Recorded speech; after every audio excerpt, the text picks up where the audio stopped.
आज गौतम गंधर्व वाणी में है भगवान की वीर भक्ति, जो कि गौतम स्वामी के मुख से निकली है।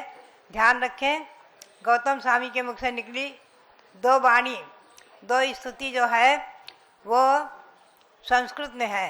एक तो सर्वप्रथम उनके मुख से निकली है जयत भगवान हेमाम भोज प्रचार विजृंभिता चैत्य भक्ति, वो संस्कृत में है। और एक दूसरी है वीर भक्ति, जो दैवसिक प्रतिकोण में और आत्मिक प्रतिकोण में निष्ठितकरण वीर भक्ति के नाम से प्रसिद्धि को प्राप्त है।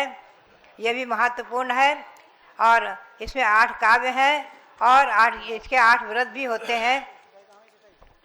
महत्वपूर्ण यह सर्वाणि चराचराणि विधिवत द्रव्याणि ते साम गुणान पर्यायान विभूत भावि भवता सर्वान् सदा सर्वदा जानीते युगपत प्रतीक्षणवतः सर्वज्ञ तुच्यते सर्वज्ञाय जिनेश्वराय महते वीराय तस्मै नमः। यानी जो सर्वज्ञ भगवान एक समय में युगपत सबको जानते और देखने वाले हैं, ऐसे उन भगवंतों को, और जो एक समय में संपूर्ण द्रव्य और उनकी संपूर्ण गुण और पर्यायों को एक समय में युगपत जानने और देखने वाले हैं, वो जानीते जो जानते हैं, जानीते जानाति इति सर्वज्ञ है, जो जानते हैं वो सर्वज्ञ कहलाते हैं। ऐसे जिनेश्वर भांति महावीर वीर सर्वज्ञ भगवान वीर भगवान को महावीर स्वामी को नमस्कार किया है। आदि इसमें 8 श्लोक बहुत ही महत्वपूर्ण है। मैं संक्षेप में आपके लो चलूँ, क्योंकि आज अभी आप निर्वाण लाडू भी चढ़ाएंगे और आज चतुर्दशी का जो महत्वपूर्ण दिन है, पर्व दिन है अनंत चतुर्दशी। इसका अपने आप में बहुत ही महत्व है। वर्ष में एक बार ऐसा एक महान पर्व आता है जिस दिन जो जैन कभी भी व्रत नहीं करते हैं, ऐसे आबाल गोपाल बच्चे बालक भी, उनसे भी आज का दिन व्रत प्रायः कराया जाता है। चाहे वो उपवास के रूप में करें, चाहे एकासन के रूप में करें, लेकिन व्रत करने और कराने की परंपरा चली आ रही है अपने समाज में। ऐसा ये अनंत चतुर्दशी व्रत बहुत ही महत्वपूर्ण है, आप ध्यान में रखें। और अभी आप क्या कराएंगे? नहीं, आप कराएंगे है? अभी बाद में कराएंगे लड्डू चढ़ाने का।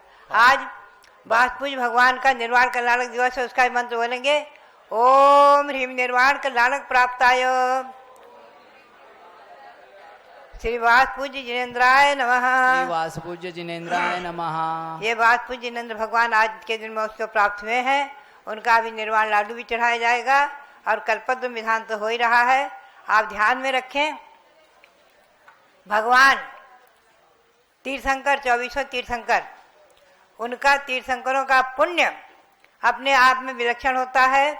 उसकी महिमा और गर्भ में आने के 6 महीने पहले से ही माता के आंगन में 3 बार रत्नों की वर्षा का होना, 3.5 करोड़ रत्नों की वर्षा का होना, बराबर 15 महीने तक लगातार रत्नों की वर्षा होना, ये अपने आप में विशेष ही पुण्य महत्व, पुण्य के महिमा, पुण्य का महत्व है।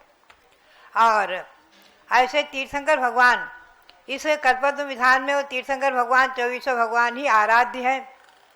और उनके आराधक, उनकी पूजा करने वाले चक्रवर्ती बनकर के और इस महा अनुष्ठान को करते हैं। 4 प्रकार का दान देते हैं। चक्रवर्ती तो किमिच्छक दान देते थे। किमिच्छक यानी क्या चाहिए आपको ले जाओ, इस प्रकार से जो घोषित कर देते थे और भंडार खोल देते थे। ऐसे चक्रवर्ती आज नहीं है, फिर भी चक्रवर्ती बनकर के स्थापना निक्षेप से और यहाँ पर भी दान दिए गए हैं। कोई पुस्तकों का दान दे रहे हैं, कोई औषधि का दान दे रहे हैं, कोई भोजन का दान दे रहे हैं, गरीबों को भोजन आदि करा रहे हैं, और कोई पक्षी आदि को अभय दान दे रहे हैं। इस प्रकार से दान कर कर ये अनुष्ठान विधान संपन्न करते हैं। ये विधान संपन्न हो रहा है।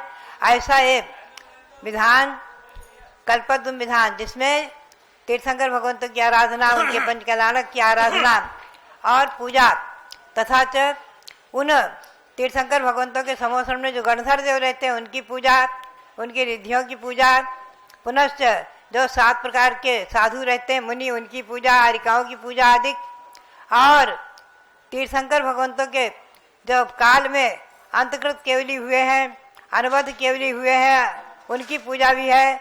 और साथ ही तीर्थ प्रवर्तन काल पूजा, ये अपने आप में बहुत महत्वपूर्ण है। उन्होंने तीर्थंकर भगवंतों का जो काल, अगले अगले तीर्थंकर भगवान के होने के पहले तक जो काल आता है, समय आता है, वो तीर्थ प्रवर्तन काल कहलाता है।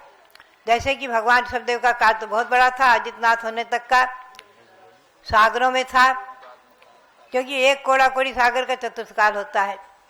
और उसके बाद आप समझें कि तीर्थंकर भगवंतों के जो काल में होने वाले मुनि, आरिका, और मुनि खास करके मुनि, केवली, श्रुत केवली और सभी प्रकार के आचार्य उपाध्याय साधु, उन सबकी आराधना इसमें की गई है।